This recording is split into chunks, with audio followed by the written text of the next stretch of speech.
A rich man kicks out 4-year-old girl begging for water, but this horse saw everything and something happens. Comment what you think will happen. Your opinion is very important, and subscribe to my channel to support my work. Your help is very important. The relentless January sun beat down on the dusty streets of Willow Creek, Montana, when little Hope stumbled onto Main Street. Her bare feet, covered in dirt and tiny cuts, barely supported her frail 4-year-old body. Her chapped lips betrayed the thirst that had tormented her for 2 whole days, while her empty stomach produced rumbles that echoed in her thin chest. The girl had spent the last night curled up under the bridge over Willow Creek, shivering despite the scorching daytime heat. Her tattered clothes, a faded blue dress that had once been pretty, clung to her sweaty, dirty body. Her tangled, dull brown hair fell over a face that still held traces of childish beauty, but now was marked by suffering and confusion. Hope didn't really understand what had happened. Her memories were fragmented, like shards of a broken mirror that hurt when she tried to put them together. She vaguely remembered loud voices, a rush, someone pushing her out of a house. After that, there was only emptiness and the terrifying feeling of being completely alone in the world. Dragging her feet along the uneven sidewalk, she stopped in front of an imposing mansion that stood majestically in the center of town. The Victorian house, with its white walls and ornate windows, contrasted brutally with her miserable situation. A wrought iron gate protected the property, but through the bars she could see a manicured lawn and a fountain that spouted crystal clear water. The sight of the water made her throat burn even more. With the desperate courage that only extreme need can provide, Hope approached the front door and raised her trembling little hand to knock on the heavy wood. Inside, Theodore Ted Vasconcelos was walking through the entryway checking some business papers. At 52 years old, the man displayed an arrogant posture that perfectly matched his cruel personality. His grain business had prospered over the years, not only because of his competence, but mainly because of his willingness to crush anyone who dared to get in his way. The faint sound of knocking at the door immediately irritated him.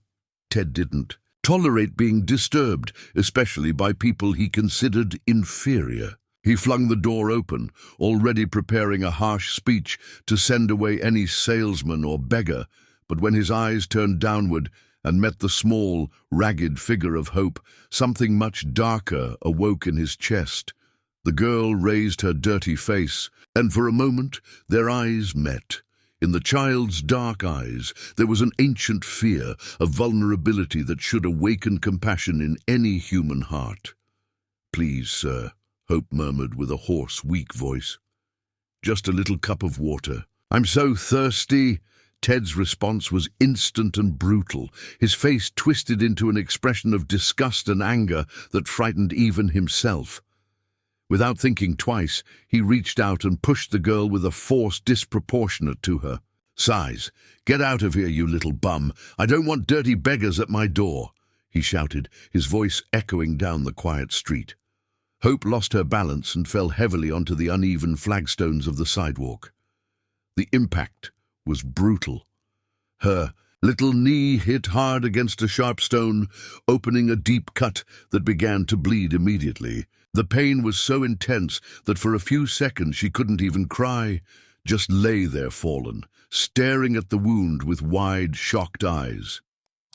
Then the crying came, loud and desperate. It wasn't just the cry of physical pain, but the lament of a small, wounded soul who couldn't understand such cruelty. Her tears mingled with the dirt and blood, creating dirty trails on her face as she tried in vain to get up.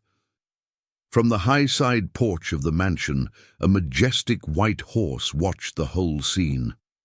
The animal, with its immaculate coat and noble bearing, had belonged to Ted for years, but had never shown any particular affection for its owner. His black eyes, bright and intelligent, captured every detail of that terrible moment. Something deep and primal awakened in the horse's heart, a protective instinct that had perhaps been dormant for years, or that had never found an object worthy of its manifestation. The sight of that defenseless, hurt and abandoned child touched fibers in his animal soul that even he didn't know existed. Without hesitation, the horse went to the low fence that separated the porch from the front lawn. With an agile and decisive movement, he jumped over the barrier and calmly approached the girl who was still crying on the ground. Hope, on noticing the approach of the large animal, initially felt more fear. But when her tearful eyes met the horse's sweet and understanding gaze, something changed. It was as if he was trying to say that he understood her pain.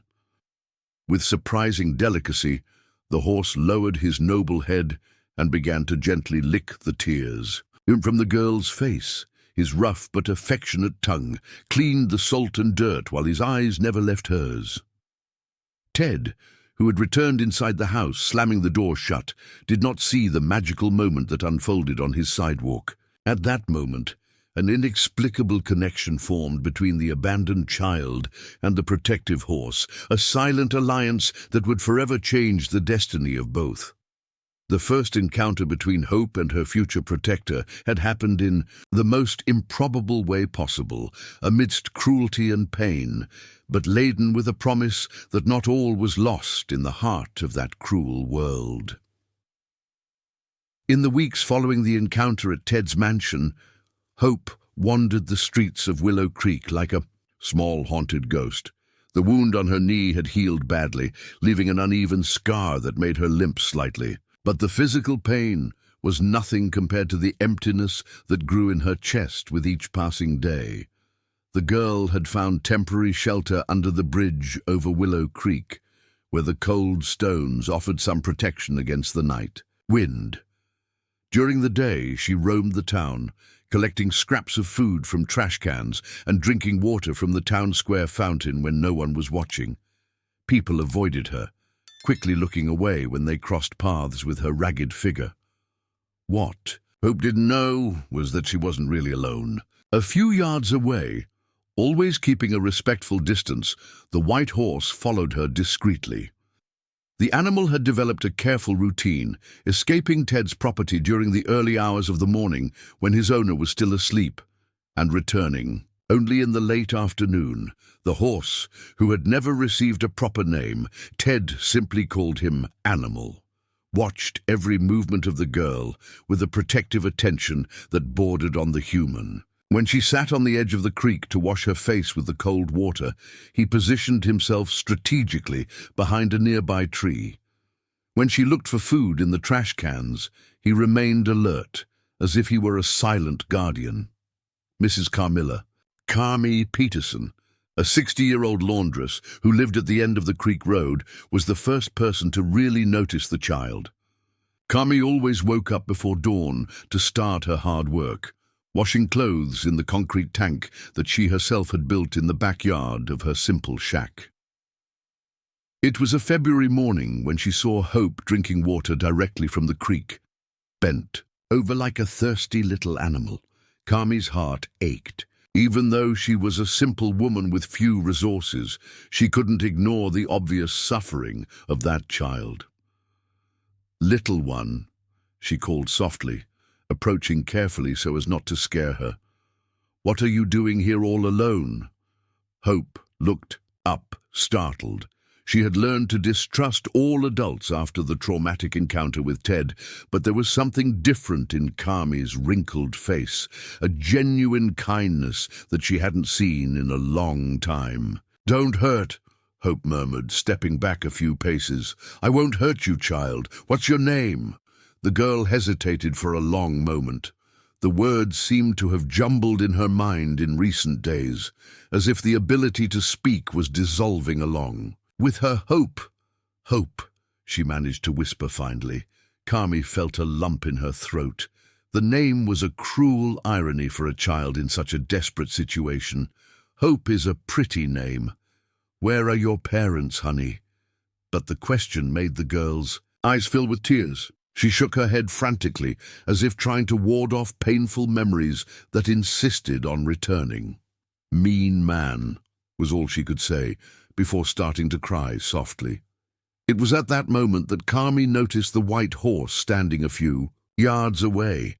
The animal was perfectly still, but its black eyes were fixed on the girl with an intensity that surprised her. There was something almost human in that look, a genuine concern that she had never seen in an animal. "Does that horse follow you, child?" Carmi asked, intrigued. Hope turned to look at the horse, and to the laundress's surprise, her face lit up slightly. It was the first positive expression she had shown since the beginning of the conversation. "Pretty horse," she said, reaching out a little hand towards the animal. "He's my friend." The horse approached a few steps, but maintained a respectful distance.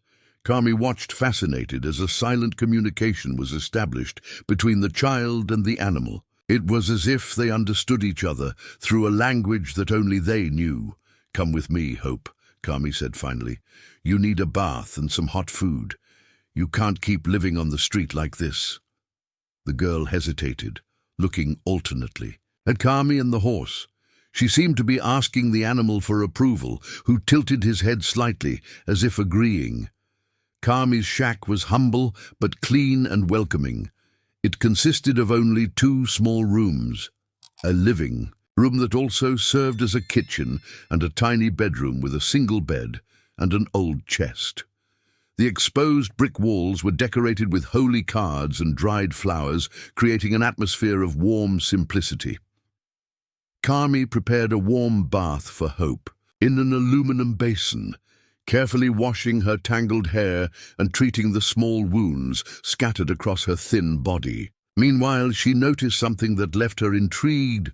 On the girl's right shoulder, there was a strange mark, a small but very peculiar scar in a shape that resembled a horseshoe. "How did you get that mark here, dear?" she asked softly, touching the scar. But Hope just shook her head, her eyes vague as if she didn't remember or couldn't explain. After the bath, Carmi dressed the girl in a nightgown that had been hers when she was little, kept for decades at the bottom of the chest. The clothes were a little big, but they were clean and fragrant. During all this time, the horse remained outside the shack, grazing peacefully in the small, vacant lot next door. It was as if he knew that Hope was in good hands, but didn't want to move away completely. When lunchtime came, Carmi prepared a simple stew of vegetables and rice. Hope ate slowly, as if she was afraid the food would disappear. Between bites, she looked out the window to make sure the horse was still there. "He's going away?" she asked worriedly. "I don't know, honey, but he seems to care a lot about you." As the afternoon progressed, Ted began to notice the horse's prolonged absence.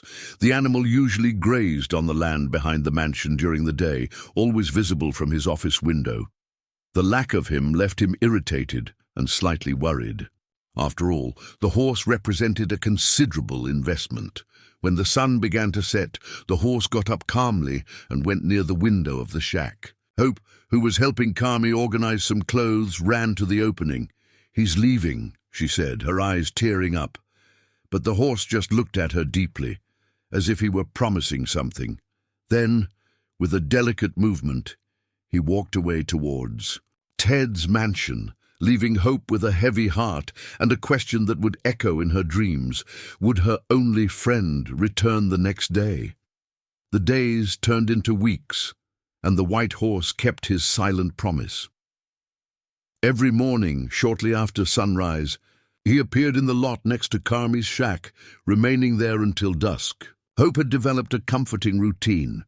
She would wake up early, run to the window, and sigh in relief when she saw her 4-legged protector grazing peacefully. Living with Carmi brought small joys to the girl's life. The laundress, despite her poverty, showed infinite patience, teaching Hope to help with simple tasks such as folding clothes and organizing the house utensils. But there was something disturbing that worried the older woman. The child still couldn't talk about her past coherently. "Mean man hurt," Hope repeated whenever someone asked about her family. Pretty horse saved. It was always the same fragmented words, as if her mind had created a protective barrier against memories too painful. In March, the first autumn rains began to lash the region. Kami's shack, built on low ground near the creek, began to show the signs of its fragility. Moisture penetrated the poorly plastered brick walls, creating dark stains that spread like open wounds. The horse, realizing the climatic changes, began to show signs of unrest. During the rainy afternoons, he positioned himself closer to the house, as if he wanted to offer additional protection against the elements. Hope noticed this change and began to worry about her friend. "He's going to get sick in the rain," she said to Kami one afternoon, pressing her little face against the foggy window. "The horses are strong, honey. He knows how to take care of himself," Kami replied, but there was uncertainty in her voice. Ted, in turn, began to get genuinely annoyed by the animal's behavior. The horse returned every night wet and dirty, unlike his usual routine of staying clean and well cared for in the stable. Some neighbors had commented on sightings of the animal in poor parts of town, which tarnished the reputation of distinction that Ted carefully cultivated. "That animal is going wild," he grumbled to his caretaker, old Miguel, an elderly man who had taken care of the property for years. "If it keeps up, I'll have to take more drastic measures." Old Miguel, who had always been fond of the horse, tried to ease the situation. "Maybe he just needs more exercise, boss. A horse standing still gets restless." But Ted had already made a decision that would drastically change the course of events. In May, when winter showed its cruelest face, the torrential rains intensified. For 3 consecutive days, Willow Creek overflowed, flooding the nearest houses with a fury that no one had seen in decades. Kami woke up in the early hours of the 4th day with wet feet. The muddy water had silently invaded the shack, carrying with it the hope of safe shelter. In a panic, she woke Hope and quickly gathered some clothes and supplies in a plastic bag. "We need to get out of here now, girl," she said, carrying Hope in her arms as they waded through the water that was already knee-deep. Outside, the horse was waiting for them, agitated and clearly worried. He had sensed the danger even before them and had remained there, like a protective sentinel, waiting for them to leave the flooded house. They had nowhere to go. Kami's relatives lived far away, and she didn't have the money to pay for lodging. It was then that she remembered the old abandoned shed on the outskirts of town, a wooden structure that had belonged to a bankrupt merchant years ago. The shed was a decrepit structure, with a leaky roof and walls that barely stood upright. But it offered protection from the rain and was better than staying out in the open. Kami improvised a bed with old clothes in the least damaged corner of the structure, wrapping Hope in all the coats she managed to save from the flood. The cold of the night was piercing, seeping through the cracks in the walls and creating icy drafts that made Hope tremble uncontrollably. The girl, already weakened by months of deprivation, began to show worrying symptoms: a dry cough, chills, and a frightening pallor. "I'm cold, Mrs. Kami," she murmured, her lips blue with cold. Kami hugged her tighter, trying to transfer her own body heat to the child, but she herself was freezing and exhausted. The hours passed slowly, marked only by the sound of rain hitting the leaky roof and the low groans of the girl's discomfort. On the second night in the shed, the situation deteriorated drastically. Hope developed a high fever that left her delirious. She talked to herself, murmuring disjointed words about white horses, crystal-clear water, and people she couldn't name. Her little eyes shone with a feverish glow that frightened Kami. "Pretty horse. Where is the pretty horse?" she repeated obsessively, searching with her eyes for the empty shed. The horse had tried to follow them to the shed, but Ted had finally made the decision to confine the animal. Annoyed by his constant disappearances and the malicious comments from neighbors about a thoroughbred horse wandering through the poor neighborhoods, he ordered old Miguel to build a higher fence around the stable. "That animal is not leaving here again," Ted declared categorically. "If he wants to act like a common horse, he'll be trapped like one." Old Miguel obeyed reluctantly, but the horse reacted unexpectedly to the confinement. He refused to eat, remaining standing in a corner of the stable with his eyes fixed in the direction of the town. His behavior was so strange that even Ted began to worry about the possibility of losing the animal due to loss of appetite. Meanwhile, in the icy shed, Hope fought against the fever that consumed her strength.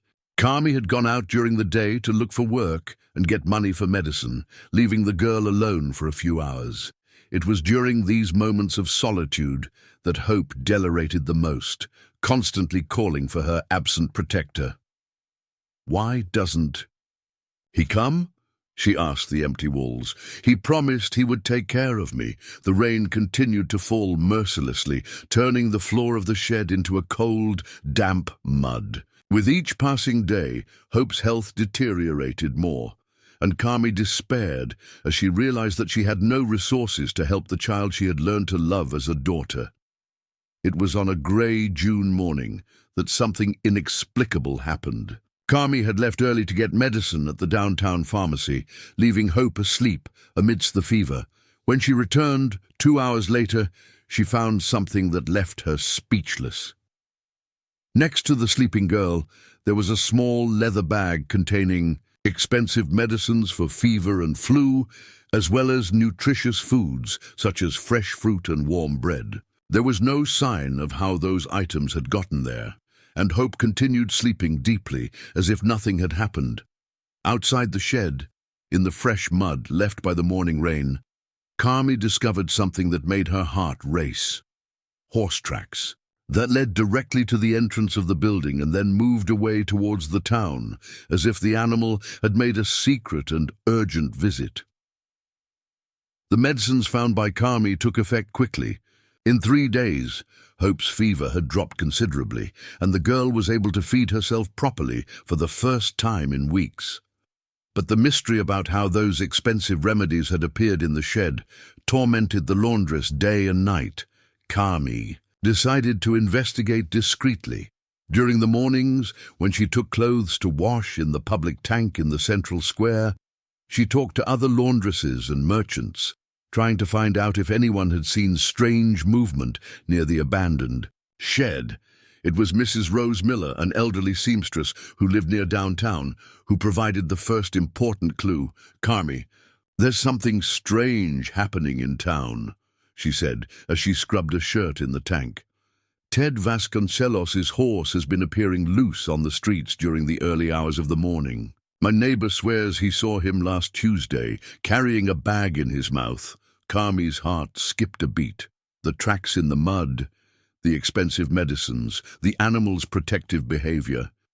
Everything began to make sense in a way that seemed impossible, but at the same time, perfectly natural.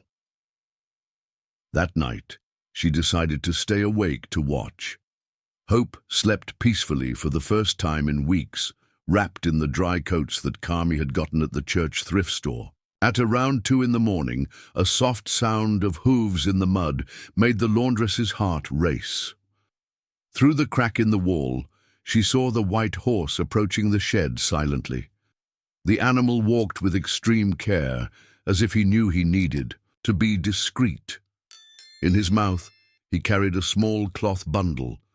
Carmy watched fascinated as the horse carefully placed the package near the entrance to the shed. Then he approached closer and stood there for several minutes, just watching in the direction where Hope was sleeping, as if he was making sure she was okay. When the animal finally walked away, Carmy waited a few minutes before checking what he had left. In the cloth bundle, she found fresh bread still warm and a small bottle of milk. "My God," she murmured, her eyes filling with tears. "How is this possible?" The next morning, Hope woke up more cheerful than she had been in months. When Carmy told her about the horse's nocturnal visit, the girl's eyes lit up with pure joy. I knew he hadn't forgotten me, she said, clapping her hands. He's my guardian angel. But the situation was becoming unsustainable for the horse. Ted had noticed that the animal was losing weight and showing signs of stress. Worse still, some items were mysteriously disappearing from the mansion's pantry. Bread, fruit, medicines from the private pharmacy he kept at home. "Old Miguel," Ted called one morning, his face red with anger. "Someone is stealing food from my house. I want you to install better locks on all the doors." The caretaker, who had begun to suspect the truth about the disappearances, tried to divert the boss's attention. "Maybe it's the rats, Mr. Ted. With all this rain, they get bolder." But Ted wasn't a man to accept simple explanations. He decided to hire Joaquin Jack Santos, a local thug known for solving problems efficiently and discreetly, to watch over his property during the early hours of the morning. Meanwhile, Father Anthony, the vicar of the Church of the Rosary, had begun to hear strange stories during confessions. Some devout women in the town commented on a little girl who had appeared out of nowhere, living with Carmi in the abandoned shed. The priest, a kind-hearted man with a privileged memory, began to piece together fragments of information that left him deeply uneasy. He vaguely remembered a young woman named Mariana Santos, who had worked at the Vasconcelos house years ago and had disappeared in mysterious circumstances. One afternoon in July, Father Anthony decided to visit Carmi at the shed. When he saw Hope, for the first time, he felt a shock of recognition that left him speechless. The child had facial features that vividly resembled someone he had known in the past. "Carmi," he said discreetly, calling the laundress to talk away from the girl. "How long has this child been with you?" "Since February, Father. The poor thing was abandoned, without family, without anything. And she never talked about her parents? About where she lived before?" Carmi shook her head, but then remembered something important. "She has a strange mark on her shoulder, Father. A scar that looks like a horseshoe. I've seen a mark just like it, but I can't remember where." The priest's face paled. He remembered exactly where he had seen an identical mark. On the shoulder of Mariana Santos, the young maid who had disappeared from the town after mysteriously becoming pregnant. "Carmi," he said with a trembling voice, "I need you to tell me everything the girl has said about her past. Every word may be important." It was then that Carmi recounted the fragmented sentences that Hope repeated constantly. "Mean man hurt. A big house with white horse. Mommy went away."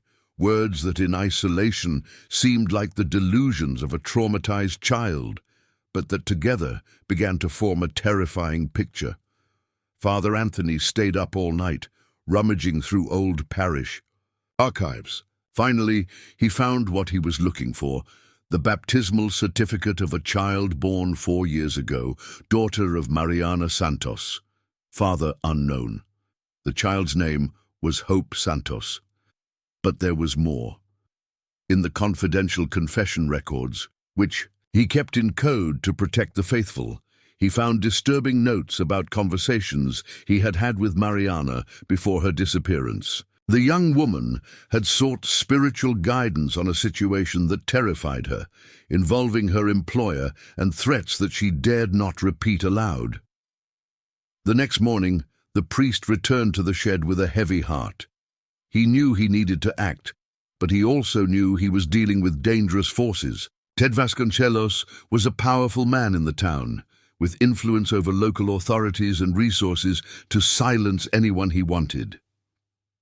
When he arrived at the shed, he found a scene that deeply moved him. Hope was sitting near the entrance, carefully, brushing the white horse's mane with a piece of cloth. The animal remained perfectly still, allowing the girl to take care of him with infinite patience. "He's very pretty, isn't he, Father?" Hope said as she saw him approaching. "He takes care of me when I'm sad." The priest observed the interaction between the child and the animal with growing understanding. There was something deeply symbolic in that relationship, as if the horse carried a responsibility that transcended his animal nature. "Hope," he said softly, kneeling next to the girl, "do you remember your mommy?" The child's eyes filled with tears, but this time she didn't refuse to answer. "Mummy was pretty. She sang to me to sleep, but the mean man made her go away."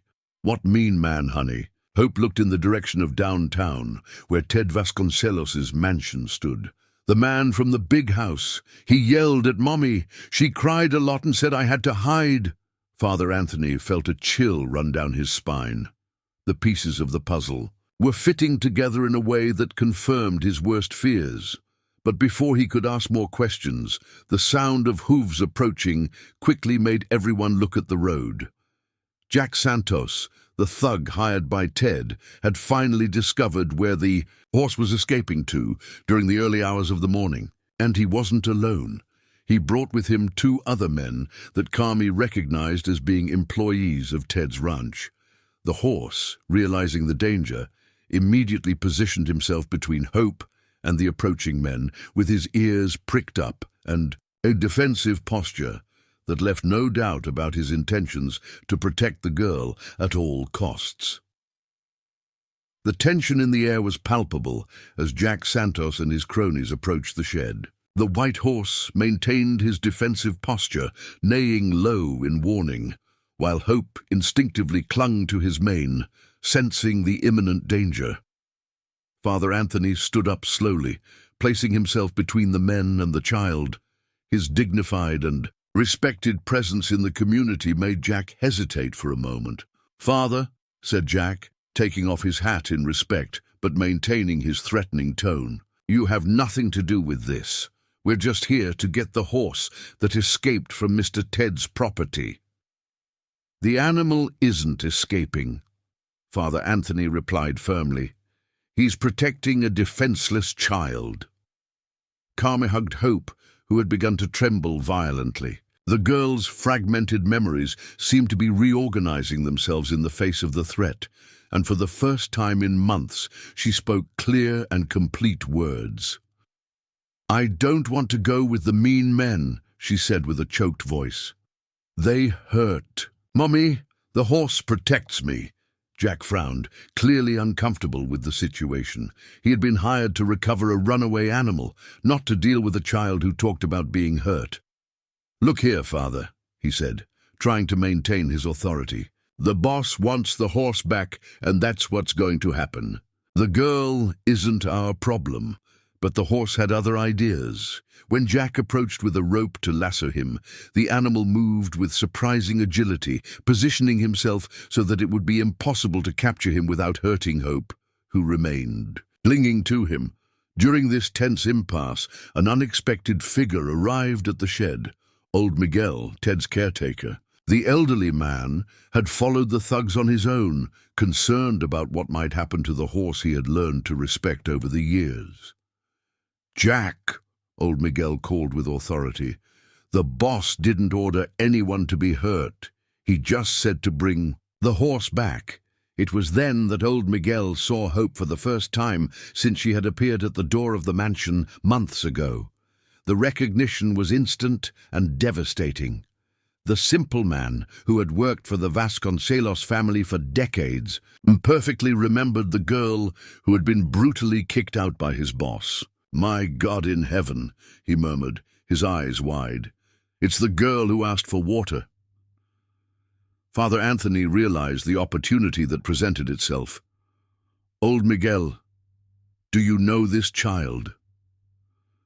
The caretaker looked nervously at Jack and his companions, clearly divided between loyalty to his boss and his conscience. I saw her at the boss's house. She asked for water and was sent away." "Sent away how?" the priest insisted. Old Miguel lowered his head, ashamed. "The boss pushed her. She fell and got hurt. I wanted to help, but—" The revelation caused an embarrassing silence. Jack, who knew Ted's reputation well in the town, began to realize that he had gotten involved in something much more complicated than he had imagined. Hope, hearing the conversation, let go of the horse and approached old Miguel with hesitant steps. "You were there," she said with a small voice. "You saw when the mean man hurt me." The caretaker knelt in front of the girl with tears in his eyes. "Forgive me, child. I should have done something. I should have helped you."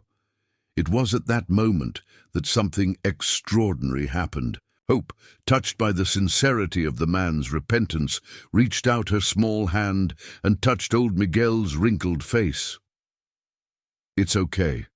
The horse helped me." The simple and pure gesture of the child broke something inside the caretaker.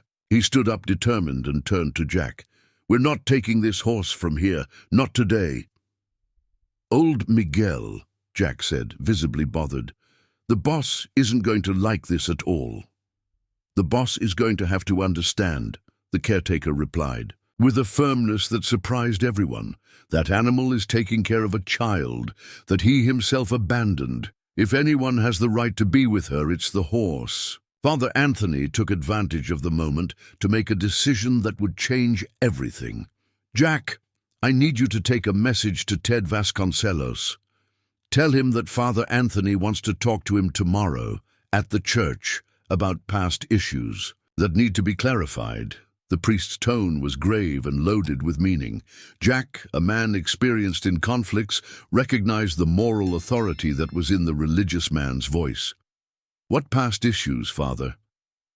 "Issues about Mariana Santos and her daughter." Mariana's name caused a visible reaction in old Miguel, who paled instantly. Jack, realizing that he had stumbled upon dangerous secrets, decided that it was better to retreat and take the message to the boss. "All right, Father, I'll take the message. But the horse stays where he is," Father Anthony interrupted. "At least until tomorrow." After the men walked away, a heavy silence took over the shed. Carmi, who had watched everything without completely understanding what was happening, approached the priest. "Father Anthony, who is this Mariana Santos?" The priest looked at Hope, who had returned to snuggle up to the horse, and made a decision. "Carmi, Mariana Santos was Hope's mother, and everything indicates that Ted Vasconcelos has a lot to explain about what happened to her." Old Miguel, who had remained in the shed after Jack's departure, approached the priest with his face marked by guilt. "Father, there are things that happened at the boss's house, things that I should have reported a long time ago." "What kind of things, old Miguel?" The caretaker looked at Hope and lowered his voice. "Mariana worked there as a maid. She was a good girl, hard-working, but the boss, he didn't respect the employees, especially the prettiest ones." Father Anthony felt a knot in his stomach. "Go on." "She got pregnant. When she told the boss, he got furious. He said she was lying, that she wanted to blackmail him. He threatened to do terrible things if she didn't leave town. And she left? One night I heard screams coming from the big house. I ran to see what was happening and saw Mariana running away with a bundle of clothes and a small child in her arms. She was crying and looking back with fear. Hope, who had heard part of the conversation, raised her head. Was that me in Mommy's arms? Old Miguel nodded sadly. Yes, child. It was you. And then, what happened to Mariana? Father Anthony asked. No one ever knew about her again. The boss spread the word that she had run away with a man from another town, but I always suspected that there was more to it. The horse, as if he understood the gravity of the conversation, approached Hope and began to caress her face with his muzzle, offering the silent comfort that only he knew how to give. Carmi hugged the girl tighter. Don't worry, honey, we're not going to let anyone hurt you. Father Anthony looked at the horizon, where the first stars were beginning to appear. Tomorrow, he said, the truth will finally come to light, and Ted Vasconcelos will have to answer for everything he did. But none of them imagined that Ted, upon receiving Jack's message, was already planning a response that would put everyone in even greater danger The man who had spent years hiding his crimes was not willing to allow his dark past to destroy his reputation in the town. The night promised to be long, and the dawn would bring consequences that no one was prepared to face. The early hours of the following day brought an atmosphere charged with tension in Willow Creek. Ted Vasconcelos hadn't slept a wink, pacing back and forth in his office, planning how to deal with the situation that threatened to destroy everything he had built over the years. He knew that Father Anthony wasn't a man to make empty threats. The religious man had influence in the community and, worse still, access to confessions and records that could be devastating if made public. Ted made a desperate decision. He himself would go to the shed to get his horse and confront those who dared to challenge his authority. In the shed, Hope had spent the whole night hugging the horse, who had remained lying next to her like a protective guardian. Kami and Father Anthony took turns keeping watch, fearing that Ted would take some drastic action during the early hours of the morning. When the sun barely began to dawn on the horizon, the sound of multiple hooves approaching made everyone become alert. Ted arrived accompanied by 4 men, including Jack and 2 new thugs that no one knew in the town. The horse stood up immediately, positioning himself between Hope and the approaching men. His eyes shone with a fierce determination that made even Ted hesitate for a moment. "Where is my horse?" Ted shouted, his voice echoing through the vacant lot. "I want my animal back now."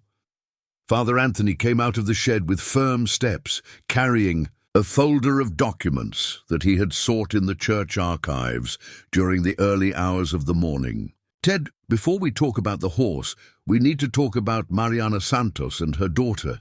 Mariana's name made Ted pale visibly. "I don't know what you're talking about, Father. Mariana worked at my house and left. That was years ago." "She didn't leave of her own free will," Father Anthony said, opening the folder. "I have here the baptismal certificate of Hope Santos, daughter of Mariana, and I also have the confession records that show that Mariana sought spiritual help because she was being threatened." Hope, hearing her name and her mother's name, came out from behind the horse and showed herself to Ted. When the man's eyes fixed on her, something terrible happened. The recognition was instant and devastating. "You," Ted murmured, his voice choked with panic. "You should have disappeared with your mother." The involuntary confession echoed through the morning silence like thunder. Jack and his companions exchanged uncomfortable glances, realizing that they had gotten involved in something much more serious than they had imagined. "What did you do with Mariana?" Father Anthony asked, his voice loaded with moral authority. Ted, realizing that he had betrayed himself, tried to regain control of the situation. "I didn't do anything. She ran away because she knew she was lying about the child, but Hope, stimulated by the presence of the protective horse and encouraged by the kind words she had heard in recent days, found the courage to speak. "You hurt Mommy?" she said with a clear and firm voice. "I saw you yell at her. She cried and said we had to run away." "Shut up," Ted exploded, taking a threatening step towards the girl. But the horse reacted instantly. With a quick and precise movement, he placed himself between Ted and Hope, rearing slightly on his hind legs in warning. His black eyes shone with a protective fury that made the man back away. It was at that moment that several people from the town arrived at the scene, attracted by the screams. Mrs. Rose, the seamstress, was among them, as well as other merchants, and residents who had heard rumors about the confrontation. Father Anthony took advantage of the presence of the witnesses to make his public accusation. "Ted Vasconcelos, you abused your position of power to exploit a defenseless employee. When she got pregnant, you threatened her and forced her to flee the town with her small daughter." "That's all lies," Ted shouted, but his voice came out trembling and without conviction. Old Miguel, who had arrived with the crowd, decided that it was time to tell the whole truth. "They're not lies," he said loud and clear. "I worked at his house for 20 years. I saw how he treated the employees. I saw Mariana run away crying with the child in her arms." The crowd murmured indignantly. Ted, seeing his reputation crumble before his eyes, took a desperate action. He tried to grab Hope, shouting, "If that damn girl hadn't come back, none of this would be happening." But the horse didn't allow it. With a powerful movement, he knocked Ted to the ground and positioned himself over him, preventing him from getting up. The man who had caused so much suffering was now immobilized by the same animal that had witnessed his crimes years ago. "Get that animal off me!" Ted shouted, trying unsuccessfully to move. "The horse is just doing justice," Father Anthony said, calmly. "Something that should have been done a long time ago." At that moment, the town sheriff arrived at the scene, alerted by some residents about the commotion. When Father Anthony explained the situation and presented the documents and witnesses, the sheriff had no choice but to take Ted in for questioning. "Jack," said the sheriff, "you and your men are going to have to testify about what you heard. Here today, too." Jack, realizing that he was on the wrong side of the story, decided to cooperate. "Sheriff, the man confessed in front of everyone that he knew where the girl's mother was, and he tried to attack a defenseless child." With Ted handcuffed and taken away by the authority, a feeling of relief took over the scene. Hope, finally free from the shadow of the man who had destroyed her family, ran to hug the horse that had protected her during all these months. "Thank you for taking care of me," she whispered in the animal's ear, who responded with a soft and affectionate neigh. Father Anthony approached Carmi. "What's going to happen now with Hope?" "She's going to stay with me," Carmi said without hesitation. "I'm going to officially adopt her. That girl is already my daughter at heart." The weeks that followed brought profound changes for everyone involved. Ted was tried and convicted of abuse of power and intimidation. His assets were confiscated to pay compensation to the victims of his crimes over the years. With part of the compensation money, Carmi managed to buy a small farm on the outskirts of Willow Creek. It was a simple place, but with a suitable little house and a large lot where Hope and the horse could live in freedom. The horse, who Hope finally baptized White Hope, adapted perfectly to his new life. He grazed peacefully in the field during the day and slept next to the window of the girl's room during the night, maintaining his protective vigil. Hope, freed from the trauma and surrounded by genuine love, began to blossom like the happy child she should have always been. She learned to read with Father Anthony, helped Carmi with household chores, and spent hours playing with White Hope in the verdant field. Old Miguel, free from Ted's toxic influence, was hired by Carmi to help take care of the farm. The elderly man found in the new family the peace he had been seeking for years and became a loving father figure for Hope. One afternoon in December, almost a year after that first brutal encounter at the mansion, Hope was running through the field with White Hope when she stopped and looked back in the direction of the town. There was no more fear in her eyes, only gratitude. "Carmi, Mom," she cried, using the affectionate name she had adopted for the laundress. "Look how happy White Hope is." The horse, as if he understood that he was being praised, reared slightly and let out a joyful neigh that echoed through the fields. The golden sun of the late afternoon illuminated the scene, creating a perfect picture of peace and happiness. Carmi, watching from the porch of the little house, smiled with eyes full of joyful tears. The girl she had found abandoned and mistreated had transformed into a radiant child, full of life and hope. And so, little Hope discovered that even in the darkest moments of life, there is always someone willing to lend a hand and offer unconditional love. Sometimes that someone may even have 4 paws and a heart noble enough to protect the most vulnerable, proving that goodness exists in the most unexpected and beautiful forms in the world.